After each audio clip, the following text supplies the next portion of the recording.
Thank you to Lalo and to my patrons for making this video possible. Jag hoppas ju att jag inspirerar mitt community till att våga vara sig själv. Hon skriker på oss, hon kallar oss namn. Oavsett om man har 3 miljoner följare eller 2 följare så har man ansvar. Jag har nog aldrig varit så rädd för en människa i hela mitt liv.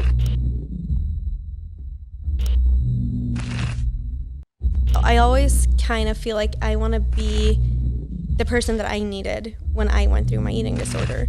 Så sa Matilda att men det här måste vi ta om. För hon ser så jävla fet ut. So I just kind of wanted to be a safe space for people. So important to know if anything fucks up, it's not our fault, it's their fault. I'm joking, we're all a team.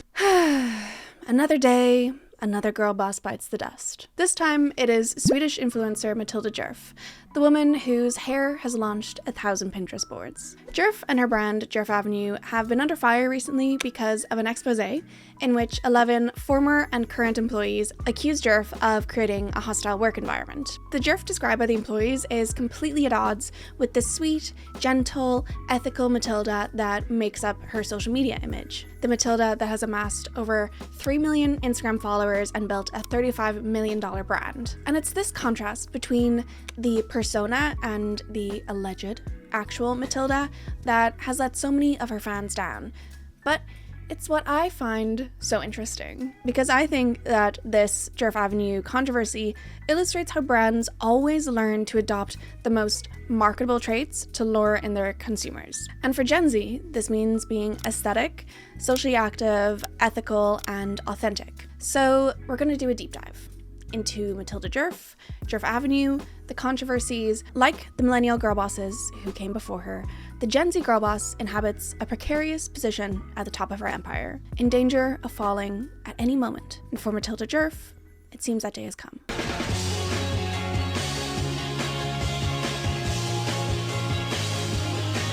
Hi, I'm Ellen, and you're watching Illiteracy. Matilda Djerf is a 27-year-old Swedish influencer who got her start online in 2016. Traveling around the Caribbean, Australia, and Bali with her boyfriend Rasmus Johansson, she started posting to Instagram and amassed 100,000 followers. Being a thin, tanned, blonde, beautiful young woman, she had all the staples of any successful influencer, and it didn't take long for people to fall in love with her chic Scandinavian style, her sweet girl next door aura, and of course, her hair. After traveling, instead of returning to work at a shop in her hometown of Borås, she started a career as an influencer. She modeled for brands, did brand partnerships, and reflecting on this time in her life, something that Djerf has talked about repeatedly in interviews is how the experience of modeling made her realize that she wanted more control and agency over her image or over the image of the products.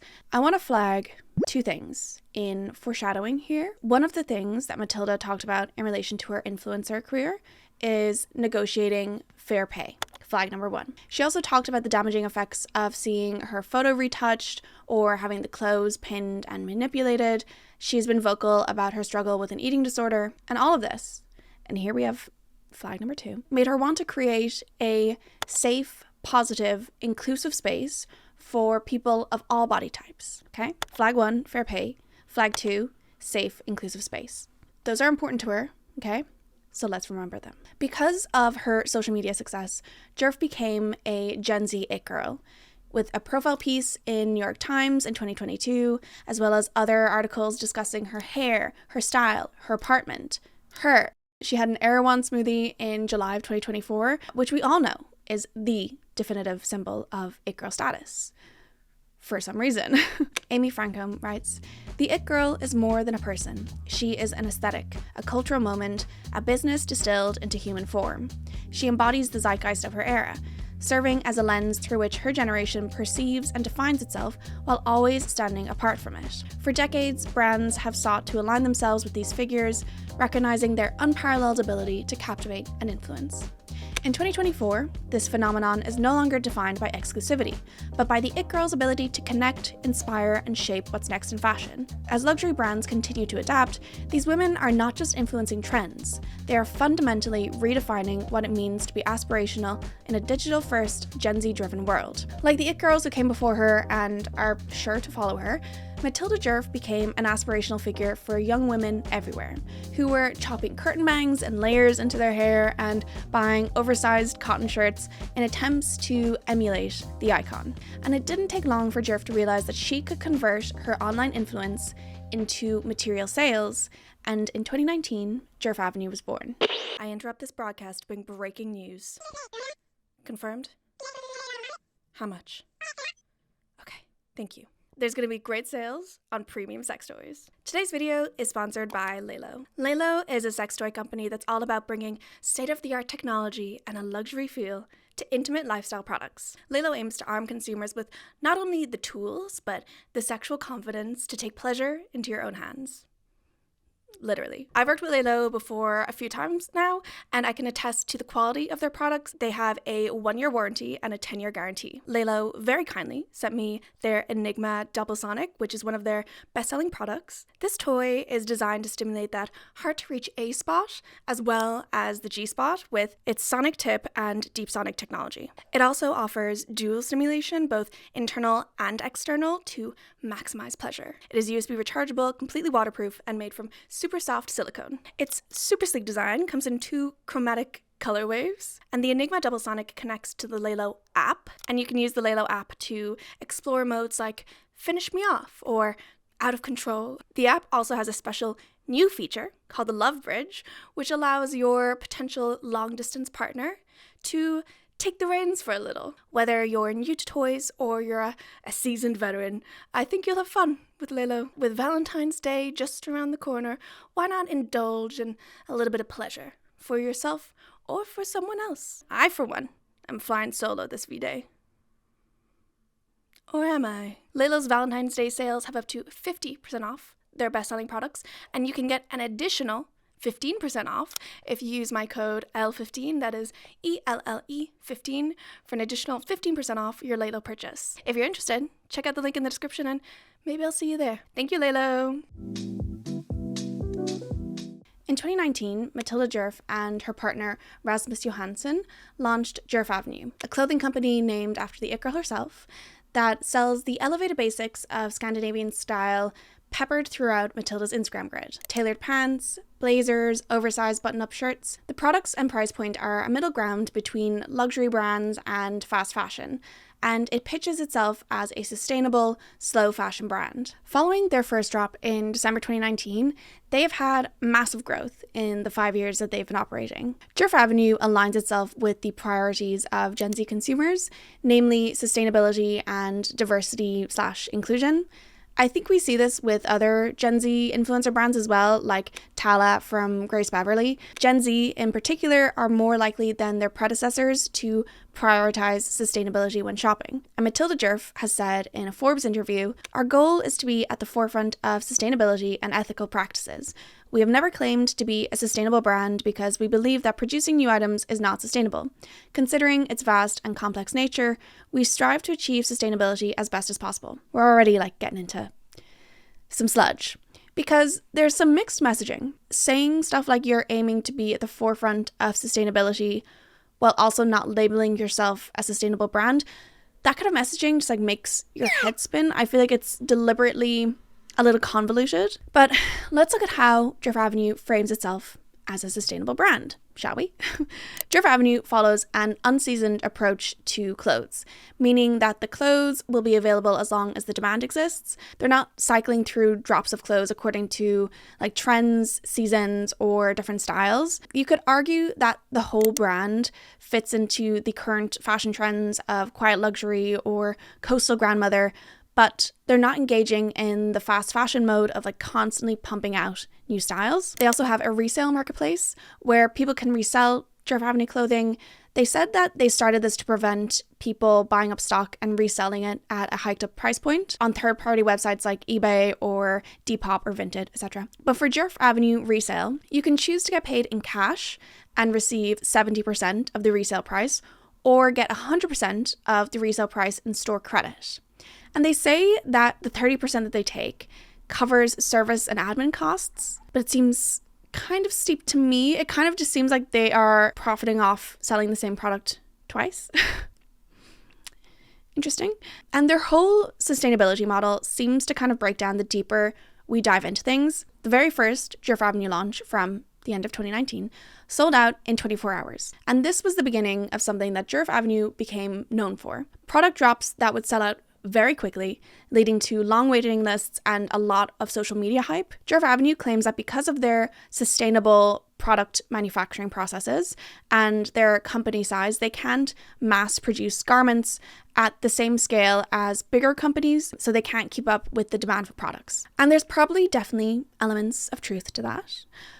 But the sold out drops, the waiting lists, the hauls and unboxings on social media, having to watch Djerf Avenue and Matilda Djerf's social media for restock announcements, all of this creates a lot of buzz and anticipation for the brand. It's like trying to buy concert tickets for your favorite band, but instead of tickets, it's an oversized white shirt that will give you the easy, breezy, chic air of your favorite Scandi influencer. And that model, which is called FOMO marketing, goes against sustainable business models just on principle. It manufactures this perception of scarcity, which makes you rush to buy the clothes as soon as they're available, which in turn encourages impulse buying. I actually found a post on Reddit from 2 years ago with a screenshot of a Djerf Avenue Instagram story saying that they wouldn't be restocking their robes, which is one of their most popular items.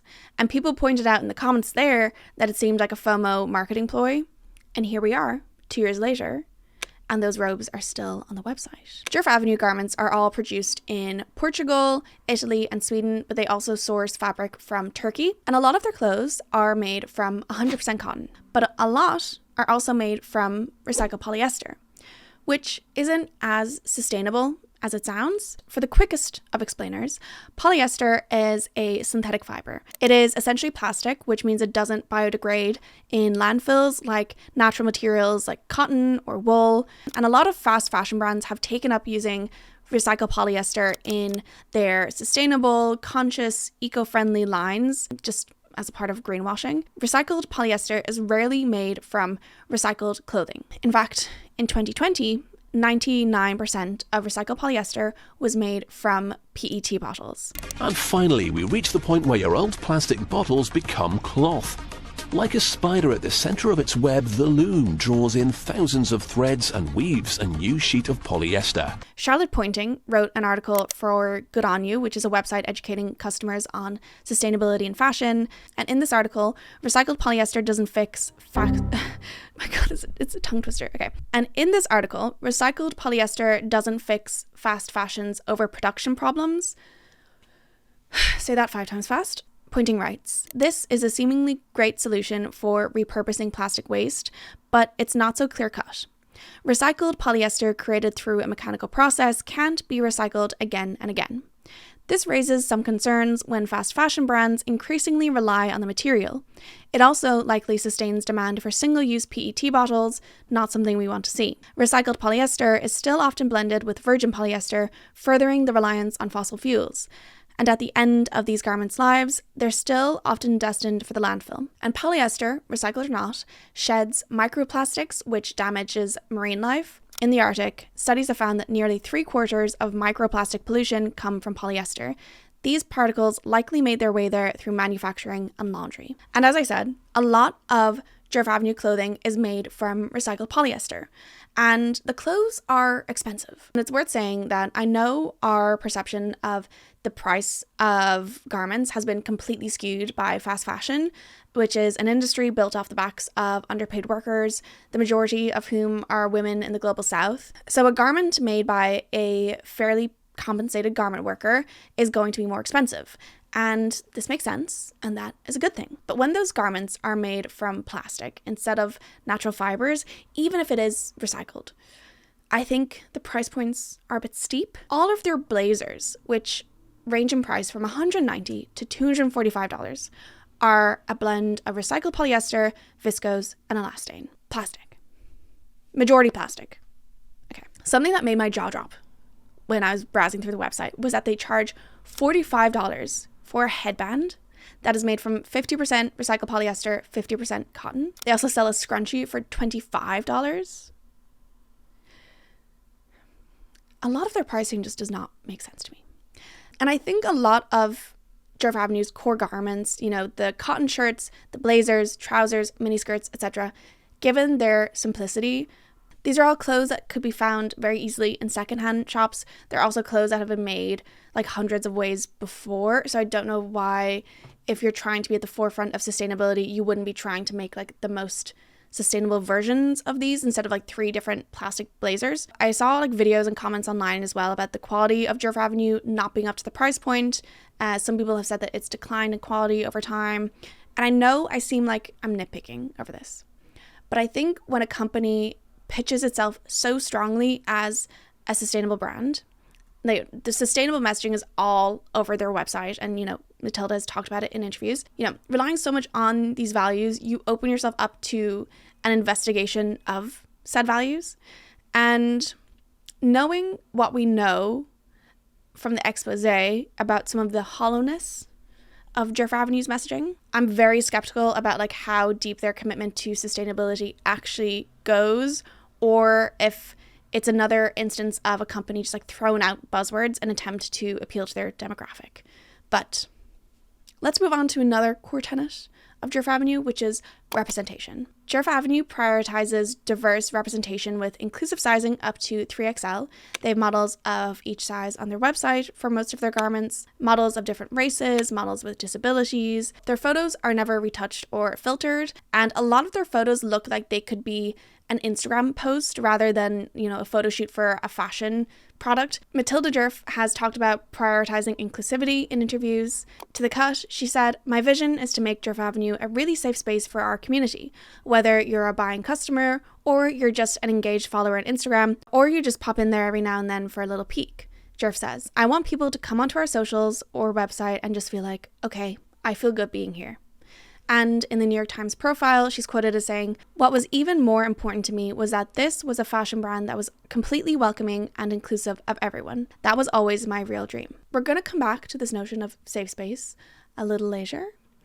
But again, foreshadowing, I want to flag the irony that following the expose that we will get into, though Djerf says that her ultimate goal is a safe space for everyone, we know that at least 11 of her own employees didn't feel safe in their own office. But again, more on that in a little. Another staple of popular Gen Z and influencer brands is this feeling that you're buying into a community. This has been true for previous generations, but the internet and social media has multiplied this by like 1 million. You see someone online with a Stanley Cup, a pink Glossier bag, a Djerf Avenue bathrobe, and they're all visual cues that this person is, you know, a clean girl, a cool girl, maybe. Or it can say something about like the online communities that they belong to, you know.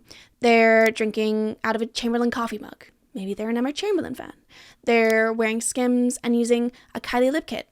Maybe they're a Kardashian fan. They're drinking a Prime Energy drink. Maybe they're an 11-year-old boy. Influencer brands are built off of community and capitalize off of the parasocial relationship that you have with an influencer. I think it's useful to quickly point out the difference between influencer merch and influencer brands. With merch, it often alludes to, you know, inside jokes, or it might just have a logo of the content creators that you're supporting. And people's motivation to buy merch is often to support the creator. With merch, you don't buy like a t-shirt or stickers or a tote bag as a step closer to that creator's lifestyle, but influencer brands are built off of that like aspirational desire to emulate the influencer's lifestyle. And it has to do with how the influencer constructs their image on social media. Because of the nature of like social media virality, the distance between you and an internet celebrity is a lot smaller than the difference between you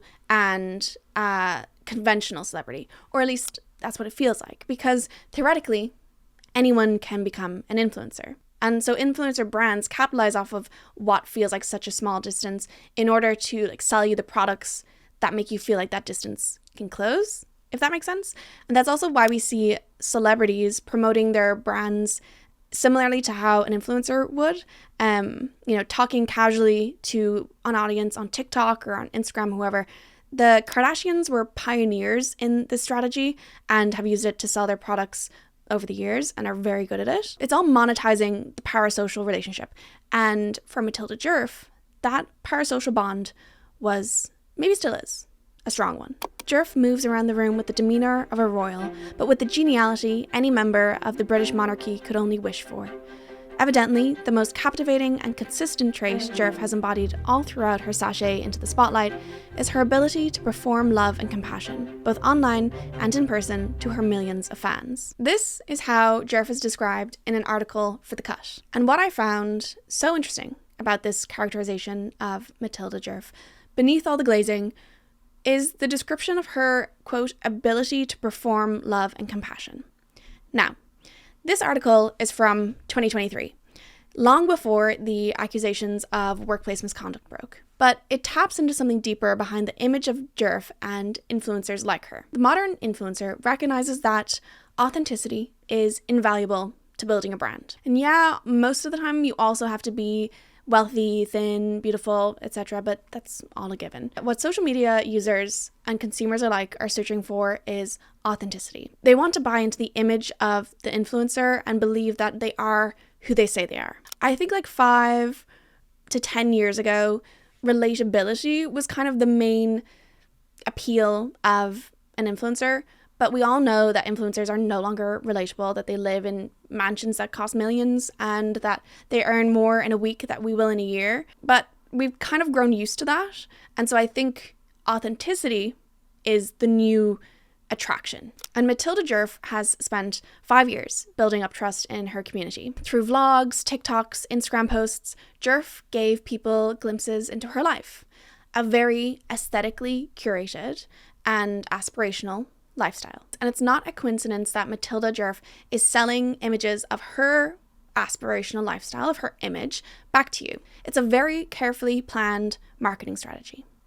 You watch her TikTok and you see Djerf drinking coffee in the morning, wearing Djerf Avenue pajamas and a robe. You see her dousing her hair in Djerf Avenue products as she gets ready, then getting dressed into a Djerf Avenue shirt and pants. They're all building blocks of her aesthetic lifestyle, and they're attainable if you're willing to spend the money on them. As I talked about in my last section, this is not something Matilda Djerf has invented. She is not the only person doing it, and I'm not saying that she is a bad person for doing it.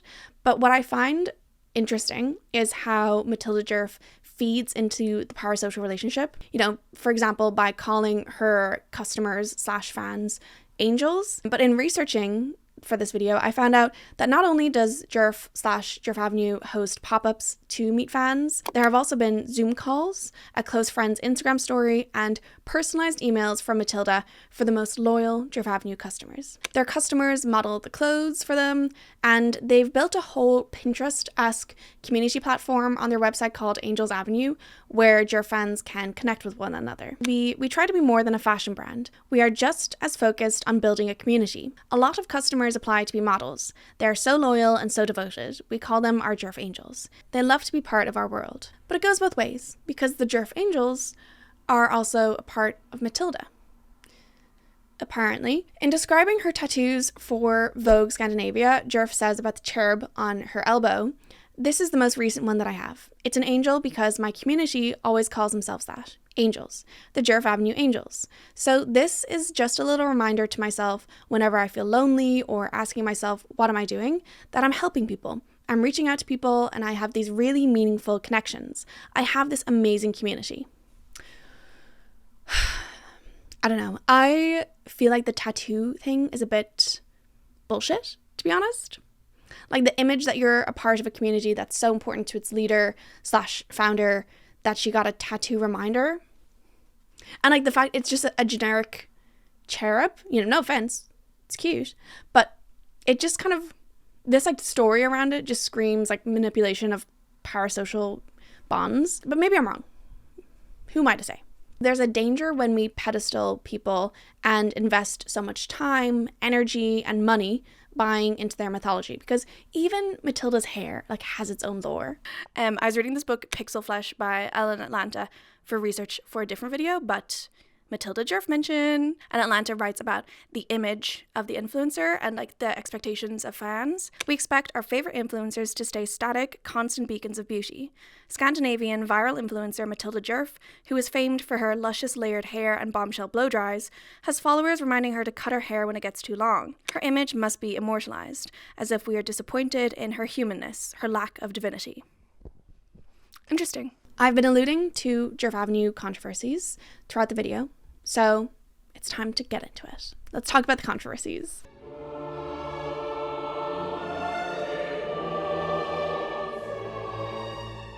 Djerf Avenue's first big controversy was in October of 2023. And there have been a couple videos made about this controversy in particular, so I'm going to give kind of like an overall recap instead of like a huge deep dive into it. So basically, TikTok users posted videos of dupes of the Djerf Avenue pajamas, and their videos were reported by Djerf Avenue for copyright infringement, and they were contacted by Djerf Avenue to take down their TikToks. There was one instance where someone was talking about like the genuine Djerf Avenue pajamas, saying that they were worth the money, and their video still got copyright struck. So it showed that like they were just kind of blindly going through and copyright striking everything without even reading it. This situation started like a whole conversation about copyright laws and dupes and the ethics of dupes. And from my understanding, you can't copyright clothing pieces, which is how we can see like high street or fast fashion dupes of luxury items, but patterns can be copyrighted, or like specific materials can be copyrighted. And the Djerf Avenue fruit pattern pajamas were the item that was like at the center of this whole hullabaloo. But the biggest issue with this scandal was that Djerf Avenue was copywriting the creators' videos, not the like vendors on Amazon or not the people producing the dupes. Like these individuals, these just like normal random people talking on TikTok that didn't have any like stake in the game. Like they weren't the ones that were copying the patterns. And people pointed out the hypocrisy of Djerf Avenue, arguing that Matilda built her brand modeling her Djerf Avenue pieces off of pieces that she already wore, effectively like creating dupes herself. There's a great Reddit post that like accumulates a bunch of these instances. And people also talked about how she became famous for like this like Scandinavian style, which existed long before her and is not unique to her. And in the face of like all this criticism, Matilda deactivated her TikTok for a little while. But the Djerf Avenue brand addressed this on like their Instagram stories, basically saying that they had a third-party intellectual property firm monitoring copyright infringements, and that it wasn't their intention to impact individuals, and they've instructed their firm to focus on third-party sellers instead of reporting individuals, which is just like what they should have been doing in the first place. And I know it's very common nowadays, but ooh, does it piss me off when apologies / like statements like this are just posted on a story instead of, you know, on their website or like on a proper post or something. And it's tactical because obviously it's going to disappear after 24 hours. And if you didn't know about the controversy, you would just think that there's business as usual going on. This whole situation seemed to leave a sour taste in a lot of people's mouths. But after a while, the buzz died down. Matilda quietly returned to social media, and for the majority of fans, it seemed like peace was restored. But that peace was short-lived, because in December of 2024, a little over a year after the dupes controversy, the Swedish publication Aftonbladet, I'm sorry, Sweden, released a video in which 11 former and current Djerf Avenue employees accused Matilda of bullying and harassment and creating a toxic workplace. To paraphrase the accusations, the employees basically said that everyone is terrified of Matilda, that she would often yell at people in front of the whole office. She would yell if there was no coffee, if someone was sitting in the wrong seat, if her food hadn't been heated up. She's lined up employees and gone through them one by one, telling them everything that they've done wrong. It's truly like Miranda Priestley level behavior. There's some reason that my coffee isn't here. Has she died or something? I specifically told them that... If I see Frisians anywhere, I will be very disappointed. She created a culture of favoritism and bullying. And in relation to the favoritism, this is like the bit that got the most attention in the media. Employees told Aftonbladet that Matilda has her own toilet in the office. but she lets her favorite employees use it as well as her. There's a note on the door that says, "Please do not use." And once the note fell down and someone used it by accident. And after that, before she would use the toilet again, she made one of her employees scrub the toilet. Say what you want about having your own toilet in an office. You know, some people say it's fine for a boss to have their own, whatever. But the issue here is that she lets the chosen few use it as well as her. And like an employee says in the video, it makes the rest of them feel subhuman. The employees also said that Matilda, the very woman who championed Djerf Avenue as a safe, inclusive space for everyone, often commented negatively on people's bodies. Djerf Avenue har profilerat sig som ett företag som jobbar med inkludering. De är klädda i allt ifrån storleken XXS till XXL. Alla är lika mycket värda och alla har rätt att synas. Men på kontoret vittnar de anställda om helt andra tongångar. And in one instance, she said that one of the models looked too fat in the clothes and that they needed to reshoot. Aftonblad that also reports that some employees who were plus size or of different ethnicities were heavily featured on the company's social media because it looked good, but it wasn't genuine at all. I asked for clean, athletic, smiling. She sent me dirty, tired, and paunchy. And overall, there was just a culture of a very hostile work environment, which caused huge stress and anxiety in the employees, some of them having panic attacks because of work. När jag pratade med HR och med vdn om hur Matilda har behandlat mig så sa de att det alltid har varit så och det egentligen bara är så. Vad vill du att vi ska göra? Vi kan ju inte sparka Matilda. Jag har lyft den här problematiken i hopp om förändring. Men det har bara resulterat i att hon inte tilltalar mig längre. Hon hälsar inte på mig ens. Det känns helt fruktansvärt. We know that at least some of this alleged behavior is true. The Djerf Avenue COO Pernilla Bonney confirmed that Matilda does have her own bathroom and that the note will stay up, but that it wasn't appropriate for an employee to clean the toilet. I just want to return very briefly to the Djerf Avenue branding because in the transparency section of the Djerf Avenue website, you can find their human rights policy, and I want to read you a couple excerpts. Diversity and inclusion. We are committed to maintaining an inclusive environment where all individuals are treated fairly and with respect. We uphold the principle of non-discrimination, ensuring accessibility for persons with disabilities, and work towards mitigating unconscious bias. Safe and healthy workspaces. We are committed to ensuring a safe and healthy work environment and strive towards zero accidents, injuries, and other work-related ill health.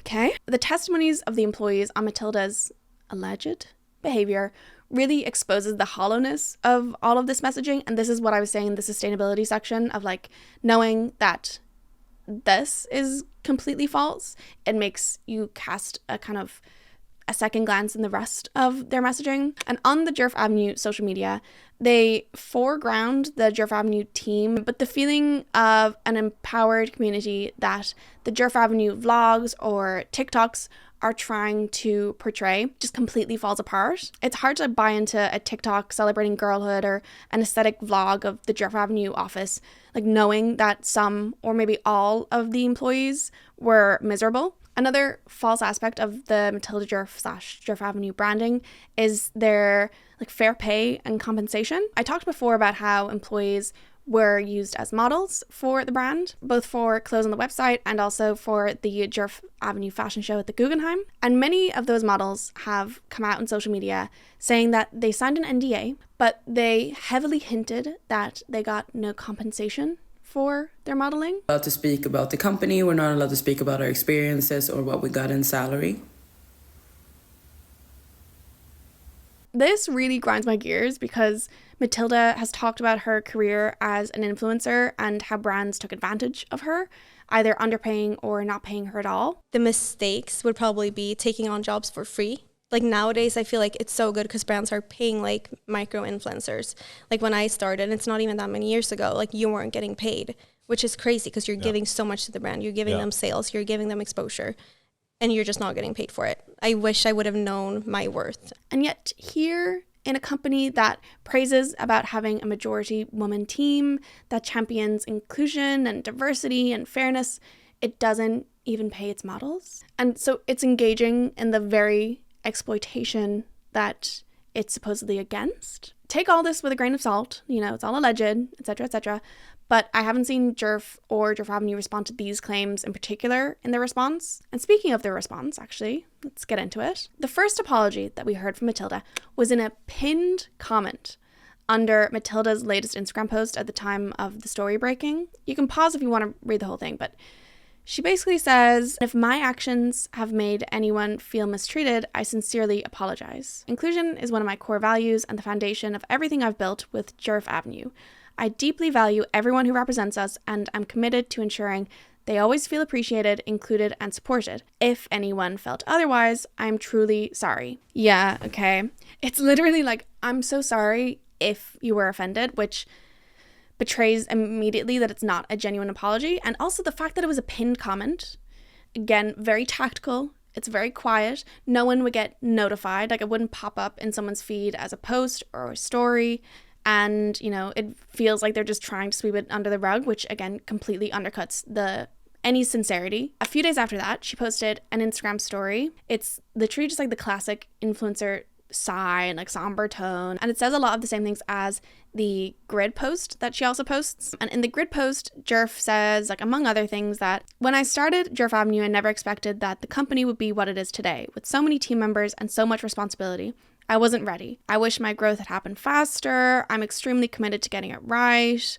We are constantly working on improving and developing the internal business, everything from structures that need to be set in place to new initiatives. This is ongoing work, and this year we've made some important changes to improve the work culture at Djerf Avenue.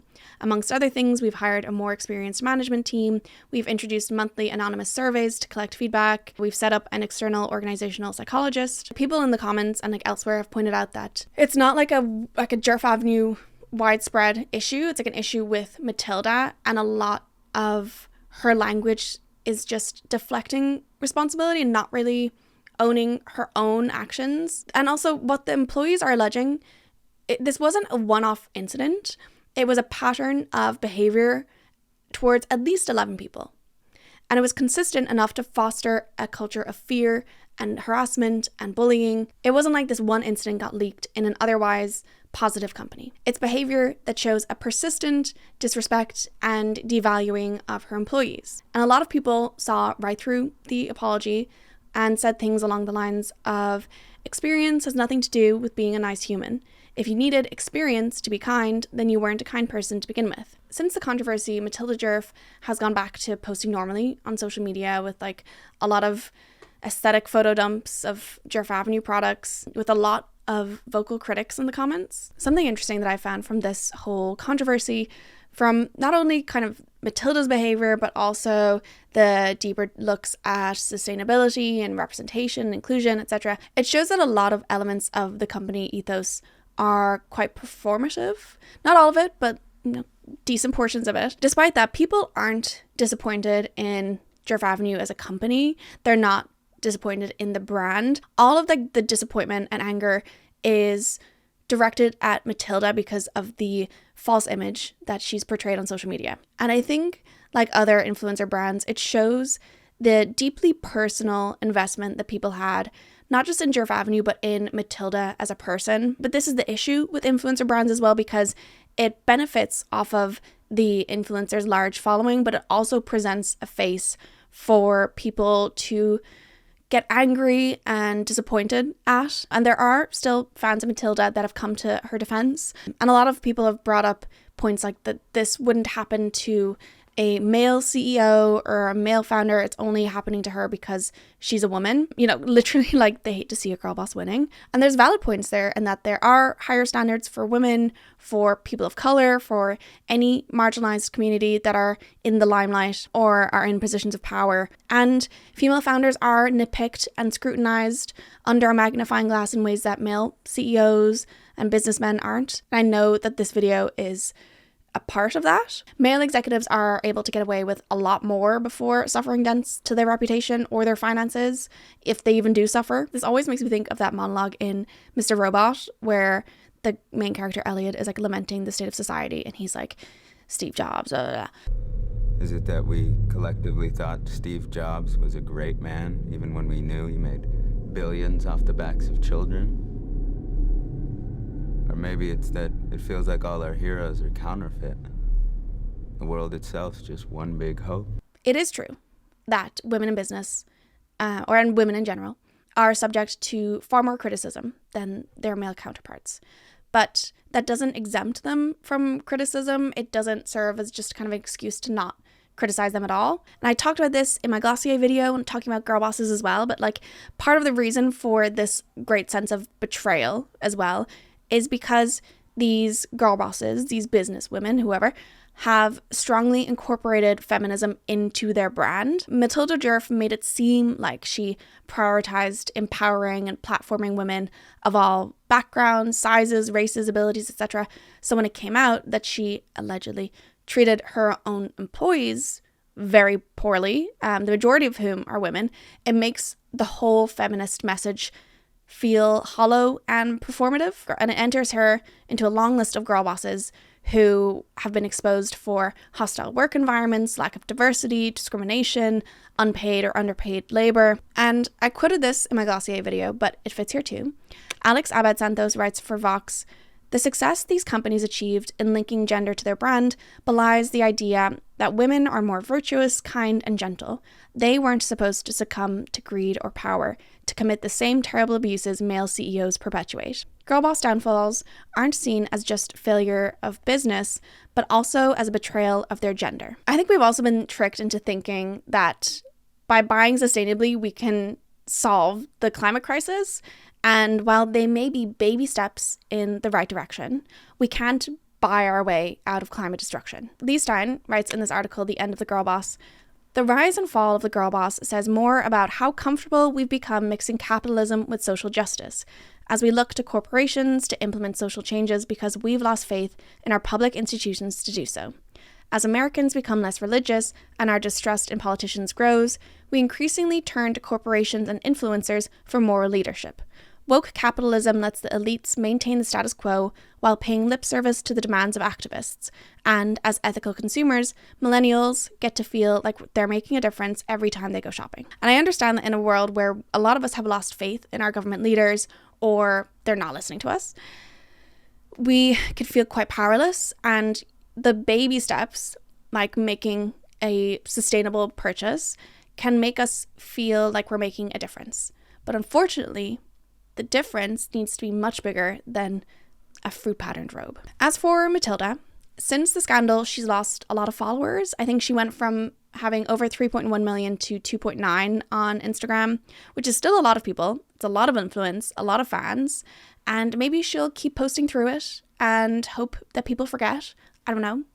I'm not really too interested in like the fate of Matilda Djerf and Djerf Avenue as a whole. What interested me in this whole situation was the Gen Z incarnation of the girl boss and how brands adopt Gen Z priorities, sincere or not, and sell them back to us. Yeah, so that is my video on Matilda Djerf and Djerf Avenue. As always, this conversation is only beginning and shall be continued in the comments.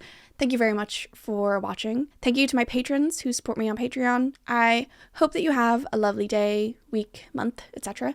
And I will see you in my next video. Bye! Special thank you to my Sharpay Evans and Elle Woods tier patrons. Shout out to the top tier patrons, Eric Danielson and CC Diarvel for helping fund the channel.